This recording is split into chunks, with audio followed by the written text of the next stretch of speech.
Hi everyone. Today I'm really excited about the topic we're using because I love math and we're going to be using a calculator to help show what is really happening around this subject. And that subject is how much money do I need for retirement? How much money can I live off of and safely live off of and actually live a life of abundance and enjoy my retirement? What amount of money, how much assets do I have to get to that point? There's a lot of misconceptions in this space. This is one of the areas that I think that typical retirement planning and typical thought process in the financial space fail because they give people a false sense of how much money they actually need. So we're going to look at the reality using math to help show what is we actually need. I know that some of you hate numbers. You hate calculators. It scares you. It causes you anxiety.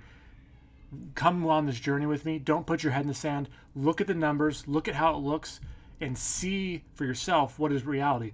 Because this isn't meant to say, oh, this is impossible, but it's meant to help change your perspective on what should I be doing and what amount of money can I actually live off of and what should I be expecting of myself.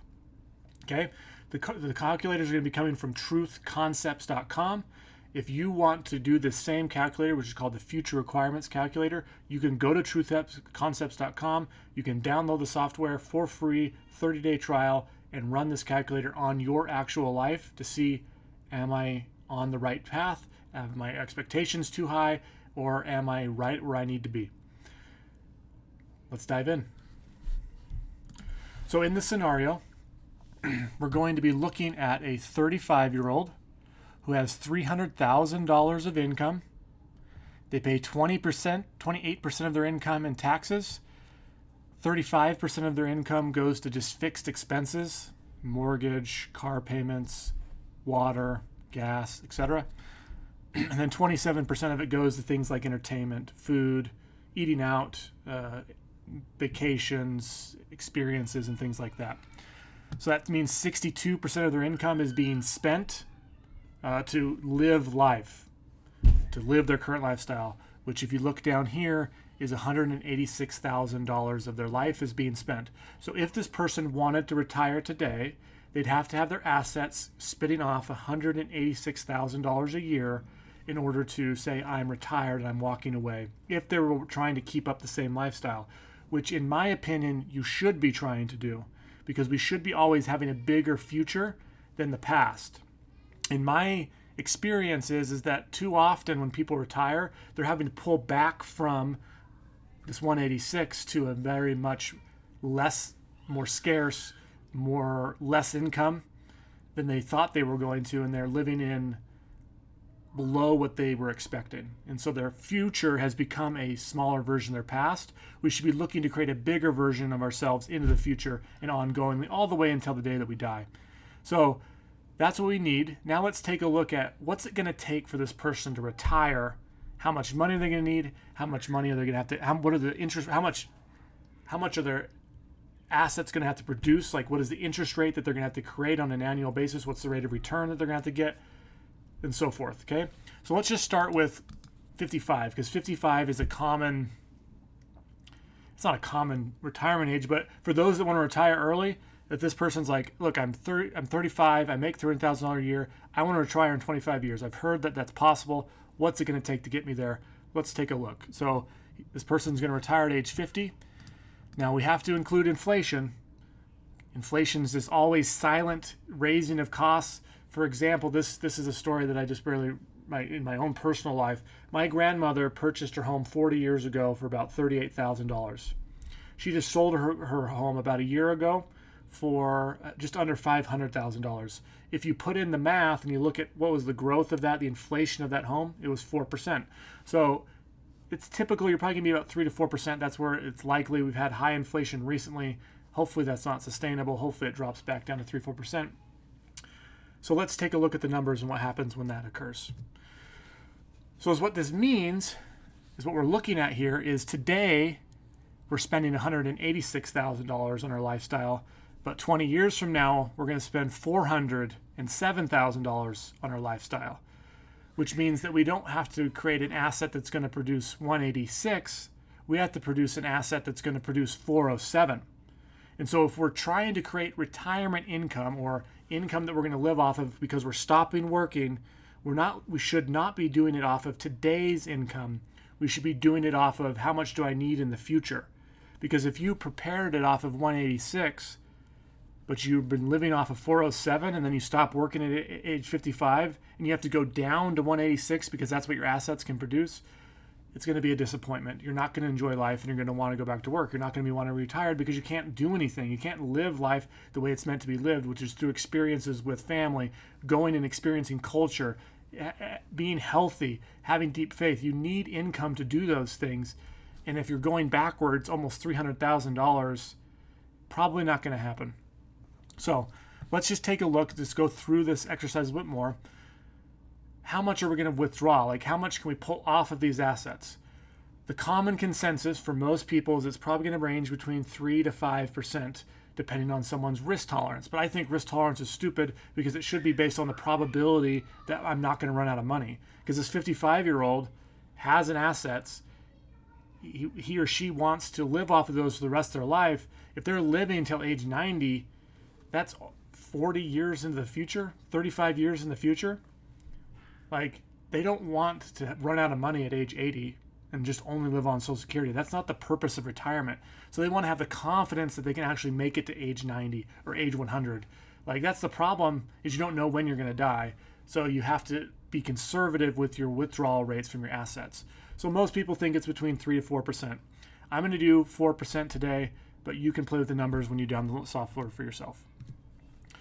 So what that means is that I'm going to have an account value of $10 million in order to retire at age 55 in this current scenario. In order for me to get to $10 million, my assets have to have a rate of return. So for 20 years, from age 35 to age 55, they have to generate a rate of return of 21.83% every single year for me to get to 10 million. And the reason they have to do that is because I'm only saving 10% of my income. And so because I'm only saving 10% of my income means that I have to get a much higher rate of return to reach where I'm trying to get. The question I have for you is, what is the likelihood that 21% can be achieved for 20 years straight? Specifically, let's just say this is a business owner and they're focused on their business, which is the income driver, which is producing their $300,000 a year in income. What is the chance that they're going to be able to focus on something else and get 21% rate of return? Can they do both? Maybe there's someone out there that can do it. I don't think it's possible. I think it's a losing game. It's a losing battle, which means there has to be something different. But let's keep going down this path to pursue this more. What age are we going to look to this? What age is this person going to die? We can't predict that. We have no idea. With the advancements in technology and healthcare and the fact that young, healthy people are likely going to live longer. I know that because of all these advances, like picking an age makes it hard because we don't want to run out of money. So it's very difficult to just decide to retire at 55. So let's just say we're going to die at 90 in this case. And during our years between age 35 and 55, we got 21.83%. What is it going to take for us to then not run out of money in retirement? Because taking 21.83% probably comes with a lot of risk. There's probably a lot of pretty big high chances of loss to get 21.83. We don't want to do that in retirement because if we get losses in retirement, it compounds and it starts to eat away at our account, which means we're going to run out of money faster. So a lot of people will pull back their aggressiveness in retirement. So let's just say we're going to pull back to 5%. So I'm getting 5% rate of return in retirement. What has just happened? It means that this person cannot pull this off. They can't do it. This person cannot retire at age 55, only saving 10% of their income. It's not possible for them to do it because the chance of 21.83% is super unlikely, number one. And then to then last from age 55 to age 90 and only getting 5%, the account will be gone. Like, you're going to use too much of your money. You're going to run out of money prior to getting to age 90. I'm not saying this to scare you away from trying to retire. I'm saying this because we have to not just expect blindly that things are going to work out for us just because we're saving X percentage of our income. So now we have to look at what can we do then? How can we fix this problem? I'm going to run out of money. How can we do it? So the solution is is they have to get 8.3% in retirement, 21% between age 35 and 55, and then 8.3% every year from age 55 to age 90, and they won't run out of money. Probability says no on this one. So what can be done to fix this problem? Is where I would start is I would find a way, how can I find more dollars to save? How can I save more than 10% of our income? And because this person's at $300,000, it's likely they're paying too much in taxes at some level. And as their income increases, specific of that 20-year period, they are going to be. So maybe they start implementing some tax strategies and they start being proactive with their tax planning, not just into things like 401ks, which are tax deferral, but actual tax elimination strategies where I'm looking to eliminate my tax bill, which is absolutely possible. So let's just say we reduce their tax bill from 28% to 22%. So we're saving 6% on that, which means we don't have as much to live on. Now, is it going to survive? Like, let's go back to the 5% here. Oops.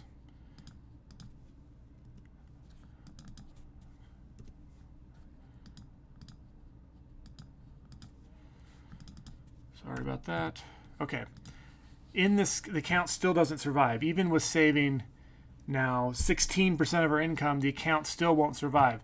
We did have the ability to reduce how much we had to earn, though.